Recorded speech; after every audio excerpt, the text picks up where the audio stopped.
certain questions, and I'm going to ask you them. I ask people if you got questions for Mike, but the big question in everyone's mind is this headline: how Russia's brazen plan to put nukes in space could cripple America, causing a nationwide blackout, grounding military aircraft fleets, and disabling making systems, and just really creating a total chaos. Mike, I guess my first thought is, I think they're already there, aren't they? I mean, hasn't Putin already accomplished this? That's a can of worms. You want to open that one up? Yeah, That we really is a can of worms. We need to open it. It's the biggest story today. Okay. So, okay. It's a can of worms. All right. And it requires a bit of you got education. Okay. A bit of education. All right. Okay. Inform us. But educate us. Just to say this, we got to go back. And in fact, let me see something here. We got to go back. I'm going to read something. Okay. All right. I'm going to read something. This is very important. This is an extremely important piece of a document. I'm going to read a piece. You guys can, everybody can look for the words and go back and find what this document is. I'm not going to mention it on air because if I do that, it may not be available for folks. So here it is. Okay.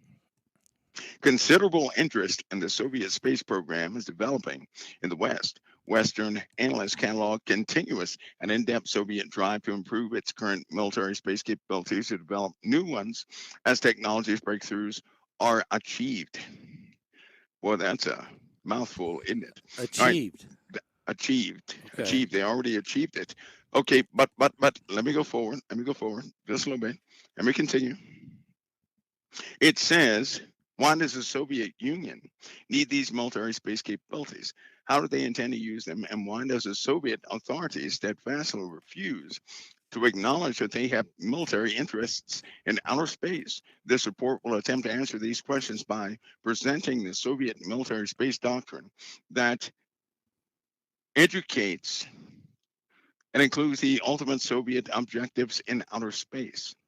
At the outset, it's important to note that the Soviet Union has a dynamic and expanding, prodigious military space program. And just in case nobody knows, prodigious means very large, powerful, causing surprise. Wow. Right? Okay. They have a prodigious space program. Excuse me.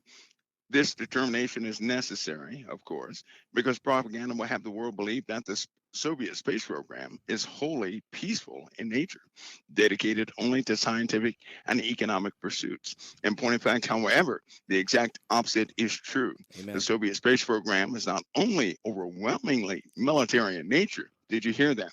That's an established fact. It is overwhelmingly military in nature, but the civilian, scientific, and economic aspects of the program are entirely subordinate to the military functions.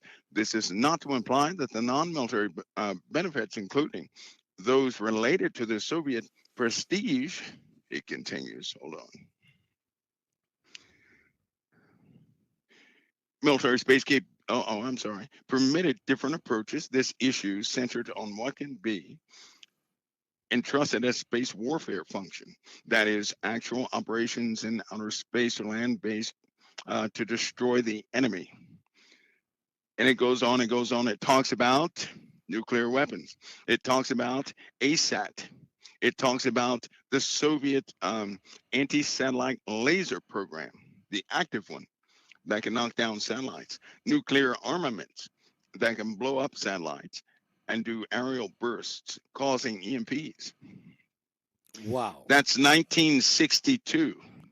What you just read is 1962 document?